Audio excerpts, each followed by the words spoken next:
Break के बाद कार्यक्रम में एक बार फिर से आपका स्वागत है। ब्रेक से पहले हम चर्चा कर रहे थे रामकृष्ण जी के साथ, आप सीधे चलते हैं जी। मैं यहाँ पर कहना चाहूँगा आपके चैनल के माध्यम से कि जिस प्रकार से यहाँ पर भारतीय जनता पार्टी के और कांग्रेस के, आपके सभी नेताएं हैं जो कि एक दूसरे के ऊपर आरोप लगाकर कि इस बात की तीसरी करना चाहते हैं।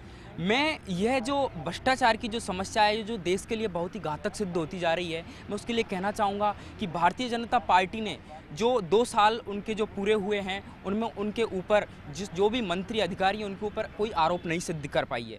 लेकिन मैं इस बात को भी नहीं नकार रहा हूँ कि इस सरकार में भी भ्रष्टाचारी नहीं है, इस सरकार में भी भ्रष्टाचारी है, मैं इस बात से भी सहमत हूँ। लेकिन उन भ्रष्टाचारियों को पकड़ने के लिए इस सरकार को, पिछली सरकार को, हम सभी को दृढ़ संकल्पित होकर यह निर्णय लेना होगा कि हमें। आपका सवाल मैं समझ गया हूँ, पहले पीछे चलता हूँ और फिर। सर, एक बात तो बिल्कुल तय है कि भ्रष्टाचार और एंटी करप्शन के मामले में हम बहुत थोड़ा सा चले हैं, बहुत लंबा सफर तय करना बाकी है। लेकिन एक आम नागरिक होने के नाते जो मैं एक चीज़ फील कर रहा हूँ वो ये है कि पिछले 2 से ढाई साल के अंदर। चलिए, आप फील कर रहे हैं, मेरा एक सवाल है, आपको ज़्यादा भ्रष्ट अब कौन नजर आता है? राजनेता नजर आते हैं? सर, मैं वही बात कर रहा था कि पिछले 2-2.5 साल के अंदर एक बहुत बड़ा चेंज ये दिखने में आया है कि किसी भी पॉलिटिकल करप्शन या किसी पॉलिटिकल पार्टी के ऊपर जो हमारी सरकार है उसके ऊपर कोई डायरेक्ट या फिर कोई बड़ा एलिगेशन नहीं लग पाया, जो कि एक पॉजिटिव एटीट्यूड नज़र आता है। दूसरी बात कि सर, अधिकारी भी वही थे, एसीबी भी वही थी, लेकिन सर पिछले 2-2.5 साल के अंदर जिस तरह एसीबी एक एक्टिव होकर और जिस तरह एक अपना अटेंटिव वर्क करके जो काम करके ला रही है और चीज़ें सामने लेकर आ रही है, ये बहुत एक पॉजिटिव चेंज है जो कि शायद अगर बहुत लंबा चलता है तो बहुत अच्छा लगेगा सर। चलिए, मैं सीधे गठाला साहब आपके पास आता हूँ। राजस्थान के चीफ सेक्रेटरी थे एमएल मेहता साहब। एमएल मेहता साहब से एक बार इंटरव्यू में उन्होंने कहा था, एमएल मेहता साहब ने, कि कभी राजस्थान के जो आईएएस अफसर हैं उनकी साख इतनी बड़ी थी कि दिल्ली के अफसर, दिल्ली में अगर एक बार प्रतिनियुक्ति हो जाती थी तो वापस लाने के लिए हाथ जोड़ने पड़ते थे कि हमें राजस्थान भेज दो, भेजते नहीं थे। इतनी साख राजस्थान के अफसरों की थी। ये थी, आप सही कह रहे हो, क्योंकि थोड़ा ऐसा है, मैंने आपको शुरू में एक बात कही थी कि पर्सनल मॉरल वैल्यूज़ जो है ना, उसकी कोई काट नहीं है। अधिकारी का जिस दिन वो मरता है ना, जिस दिन उसकी डेथ होगी, उस दिन की लकड़ियों के पैसे भी सरकार देती है, क्योंकि पेंशन मिलेगी उस दिन की भी। इससे बड़ी कोई सिक्योरिटी नहीं है। और अमीरी और उपभोग का कोई आखिरी कोना नहीं होता। अगर आपके पास हेलीकॉप्टर हो गया तो आप हवाई जहाज चाहोगे। तो इसलिए क्या है कि इनको कहीं न कहीं अधिकारियों को रेस्ट्रेंट करना चाहिए। इनके क्या प्रॉब्लम है? नेता को तो फिर भी चुनाव लड़ना पड़ता है, खर्चा होता है, ये होता है, वो होता है, लेकिन अधिकारी का जायज़ तबादला होगा, उसके लिए तैयार क्यों नहीं रहे? तब बीमारी इतनी सी है, बहुत बड़ी भी नहीं है ये। असली मूल जड़ आपने बता दी कि तय तो करें। तबादला, मनचाही पोस्टिंग, ये एक छोटे से लालच। आप जो है एक लालच से गाइड हो रहे हो कि मेरे को यहाँ बैठा दे, वहाँ बैठा दो। आपके कमरे में एसी मिलेगा, आपके कमरे में कुर्सियाँ मिलेंगी, बिना काम भी बैठाएगा तो आपको क्या प्रॉब्लम है? पढ़े लिखे आदमी हो, किताब पढ़ते रहो। कितनों को करेंगे फिर इधर उधर? दूसरा सवाल ये है कि पॉलिटिकल विल वाली बात है। पॉलिटिकल विल किसी की नहीं है कि भ्रष्टाचार खत्म हो। आपको ध्यान है Vohra committee report government of India में कब लगी थी? उसमें 3 बात कही थी। Corrupt bureaucrat, there can not be any corruption without there being a bureaucrat behind it. कोई करप्शन कामयाब नहीं हो सकता अगर उसके अंदर कोई वो अफसर नहीं मिला हुआ है। तो अफसर फाइल पे स्ट्रॉन्ग लिख दे, कोई नेता और रूल करने की हिम्मत नहीं करता। वो लीक से चलना चाहते हैं क्योंकि डरते भी हैं अंदर ही अंदर। इसीलिए अभी जो एक सवाल उठ रहा था, मैं आपको रोक के एक बार रछोया साहब आपके पास इसलिए आ रहा हूँ, एक सवाल उठ रहा था कि सामने कर अभी किसी ने कहा था यहाँ पर कि अब अधिकारियों को सामने कर नेता बच रहे हैं। देखिए, आपने एसीबी वाली बात कही, ये एसीबी स्टेट लेवल के और जो ऑफिसर्स हैं, जो आईएएस आईपीएस स्टेट कैडर के हैं। हो क्या रहा है कि सेंट्रल गवर्नमेंट की जो कस्टम ऑफिसर हैं, कस्टम कलेक्टर हैं, इनकम टैक्स, वो तो एक भी गिरफ्तार नहीं हो रहे भाई। आप देखिए, सेंट्रल में आप जो मर्जी जुमले से सरकार चला लो, परंतु आपके ऑफिसर्स इनकम टैक्स में, कस्टम में, एक्साइज में खुलेआम जाके के देखो, खुलेआम जो है रिश्वत ले रहे हैं। जुमलों से सरकार नहीं चलती। पहली चीज़ तो ये, आप पहले सेंट्रल गवर्नमेंट को के अधिकारियों को कंट्रोल करो, उनको अरेस्ट कराओ, नंबर 1। नंबर 2, ये भ्रष्टाचार और गुंडागर्दी 2 सगे भाई हैं। जहाँ भ्रष्टाचार होगा वहाँ गुंडागर्दी होगी, और जो गुंडा होगा वो जो है भ्रष्टाचार होगा। आज की तारीख में आम आदमी गुंडागर्दी से भी परेशान है, भ्रष्टाचार से भी जो है परेशान है, क्योंकि दोनों सगे भाई हैं। और इसका कोई तोड़ ना तो राजनीति है ना जो है अधिकारीगण है, इसका तोड़ जो है आपका सिस्टम है। सिस्टम के अंदर आपने ऐसा कर रखा है कि गुंडों को भी प्रोटेक्शन जो है गवर्नमेंट देती है। सेंट्रल गवर्नमेंट का अभी ये इशू आया, सेंट्रल गवर्नमेंट ने प्रोसिक्यूशन सैंक्शन ही नहीं दी।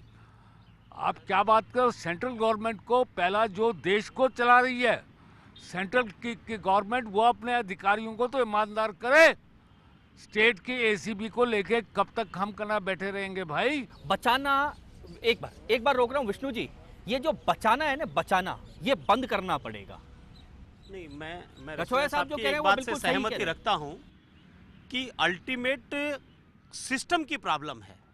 और लगातार आशीष जी पिछले 2 वर्षों में लगातार ये प्रयास जारी है कि सिस्टम अपडेट कैसे हो, जिस सिस्टम में भ्रष्टाचार की गुंजाइश कम से कम हो, नहीं के बराबर हो। और अल्टीमेट ये देश के हित में भी, हम किसी भी पॉलिटिकल पार्टी से संबंध रख सकते हैं, मैं भारतीय जनता पार्टी में हूं, इसमें किसी भी सामाजिक जीवन में कहीं भी हो सकते हैं, लेकिन अल्टीमेट रुकेगा कैसे, इस मुद्दे पर कोई बात नहीं करता। और इस आखिर मुद्दे बात पर करनी पहली किसको बार है? ये सरकार कुछ करना चाह रही है। बात करनी किसको है विष्णु जी? सरकारों को बात सरकार करनी ने है। पहली बार उस दिशा में कदम बढ़ाया है। मेरे मित्र अभी कुछ बात कह रहे थे कि पिछली सरकार के मुखिया ने एक बार एक बात कही थी कि 10 पैसा पहुंचता है, 15 पैसा पहुंचता है। आज करोड़ों लोगों के खाते में सीधा कोई किसी भी प्रकार की सब्सिडी होती है, किसी भी प्रकार का उसे पैसा देना होता है, वो सीधे जा रहा है। सिस्टम का जो भ्रष्टाचार है वो उसको रोकने का कारण बना। मेरा सवाल थोड़ा सा घूम गया। जैन साहब मेरा सवाल, नगेंद्र जी आपके पास भी आता हूँ। जैन साहब मेरा सवाल थोड़ा सा घूम गया था और विष्णु जी ने थोड़ा बड़ा अच्छे चतुराई से उसका उत्तर भी दे दिया। विष्णु जी ने क्या हम फेसेस को बचाते हैं, मतलब बचाना बंद करना पड़ेगा? क्योंकि हम मैंने कहा ना कि ये कौमी एकता इतनी बड़ी है कि मैं दूसरे का तन ढक दूं तो मेरा भी नहीं उगड़ेगा। आदमी भ्रष्टाचार करते हुए खुलेआम पकड़ में आता है। आप किसी के थप्पड़ लगा देते हैं, 323 का मुकदमा दर्ज होता है, उसके लिए किसी प्रोसिक्यूशन सैंक्शन की जरूरत नहीं पड़ती। डेलिब्रेटली एक क्लॉज उसमें डाला गया है कि जो आदमी नौकरी में है वो कितना ही बड़ा अपराध कर ले, भ्रष्टाचार कर ले, जब तक सरकार उसकी अनुमति नहीं देगी उस पर कार्रवाई नहीं होगी। उसका उदाहरण जैन साहब एक उदाहरण मैं और देना चाहूँगा। मुझे ध्यान है जब मैं छोटा था या अखबार पढ़ा करता था तो उसमें अगर कोई 100-500 की रिश्वत लेते बेचारा पटवारी अगर पकड़ आ जाता था तो उसकी रोते हुए ही फोटो छपती थी, मुझे जहाँ तक ज्ञान है, उसको इतना बुरा लगता था।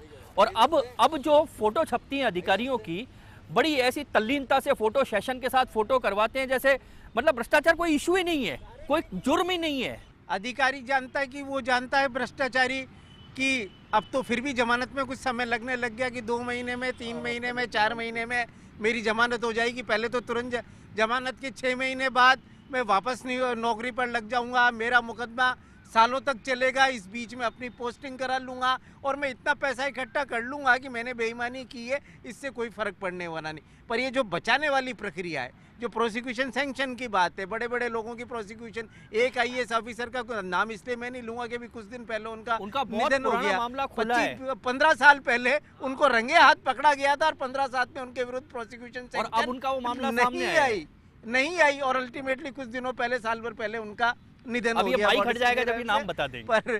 परंतु प्रश्न इस बात की है कि ये बचाने की परंपरा जो है, प्रश्न ये कि क्यों किसी अधिकारी की, क्यों राजस्थान की ACB सिर्फ 900 लोगों की एक छोटी सी टीम है, क्यों इसको बढ़ाकर 5000 या 7000 या 10,000 अधिकारियों कर्मचारियों को नहीं किया जाता, जिनकी ड्यूटी जाए कि हर जगह करप्शन को रोका जाए, सिर्फ दिखाने के लिए। लेकिन जैन साहब ठीक, हमारा सौभाग्य है कि अच्छे अफसर लग गए हैं, VK सिंह और MN दिनेश जैसे लोग रहेंगे। ऐसा आदमी बेचारा जो बिना काज 5 साल जेल में रखा है फिर भी ईमानदारी से काम कर रहा है, पर ऐसे लोग लगे जिन्होंने इस भ्रष्टाचार को खोला है। और निश्चित रूप से अब ये चाहे कोई कुछ भी कहे, पर निश्चित रूप से उन्हें पॉलिटिकल फ्री हैंड भी दिया गया है, इसीलिए उन्होंने किया, अदरवाइज शायद वो नहीं कर पाते।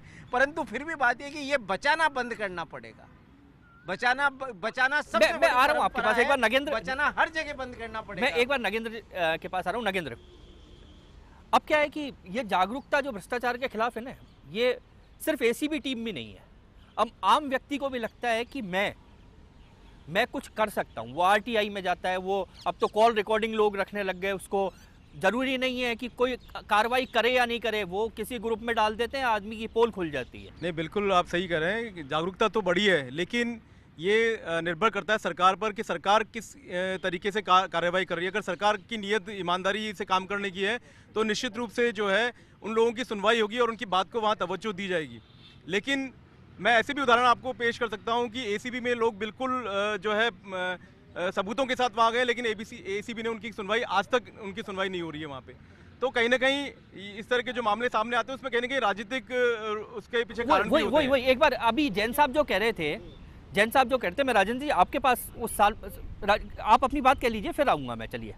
नहीं, मैं ये कहना चाह रहा हूँ कि अभी जैसे जो बातचीत हो रही थी उसमें बातचीत में स्पष्ट रूप से ये सामने आया कि कहीं ना कहीं जो है सरकार है उसकी मंशा के ऊपर बात आती है कि वो सरकार किस तरीके से कार्रवाई कर रही है। तो निश्चित रूप से जो वर्तमान में जो सरकार है उसके ऊपर एक संदेह और एक प्रश्न जो है पैदा होता है, और वो बिल्कुल इसलिए होता है क्योंकि जो लोगों ने कहा कि हम जो है कालाधन विदेशों में जो जमा है उसको हम देश में लेकर आएंगे, और चुनाव में जब आप जीत जाते हैं उस काले धन के नाम पर, और उसके बाद जब आपसे पूछा जाता है कि काले धन पे आप क्या कर रहे हैं, तो आप कह रहे हैं वो तो चुनावी जुमला था।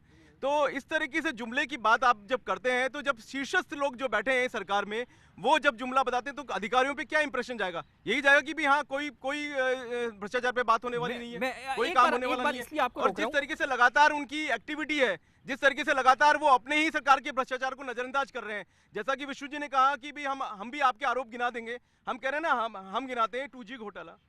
आप नहीं, उसका तो सबक आपको मिल गया, वो पॉलिटिकल में आप हम कह रहे हैं ना 2G घोटाला, अभी अगस्ता वेस्टलैंड पे भी बहुत रामायण हुई, उससे पहले जो है कोलगेट वाला मामला है। 2 साल से आप सरकार में है ना, क्यों नहीं जांच करा रहे हैं आप? क्यों आप चुप बैठे हैं? वहाँ दिल्ली में जो है आपकी सरकार है, कॉमनवेल्थ घोटाला शीला दीक्षित के ऊपर उन्होंने अभी क्या कहा, आप क्यों नहीं जांच करते? नगेंद्र जी, मैंने अभी क्या कहा, हम ढकना चाहते हैं, हम ढकना चाहते हैं। आप जो है एक बार रोक के मैं राजेंद्र जी, जो जैन साहब की बात, जैन साहब कहते हैं, जैन साहब ने कहा था, भंडारी जी, जैन साहब कह रहे थे अभी कि जब टीम को फ्री हैंड मिलता है, जब टीम को अच्छे लोग मिलते हैं, अपने आप काम होने लगता है। इससे पहले आप भी रहे, पुलिस को बहुत करीब से देखा है।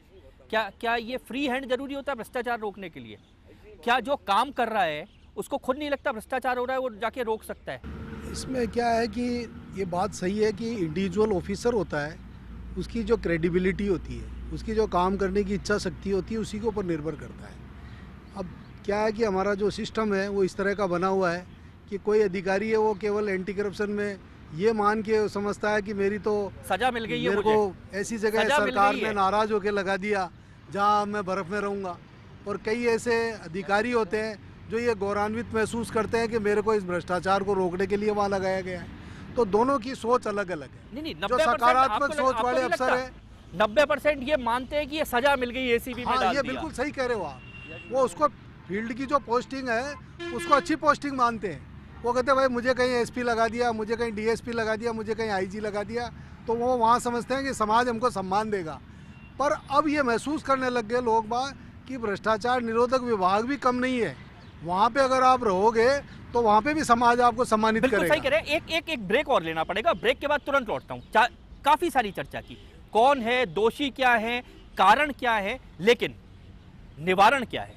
बड़ी चीज ये है कि आखिर ये भ्रष्टाचार का तंत्र सरकारी अफसरशाही पर हावी हो रहा है। इस बैरियर को, इस चैन को तोड़ना तो पड़ेगा। उसका कारण, उसके निवारण क्या हो, ब्रेक के बाद इसी चर्चा पे लौटते हैं।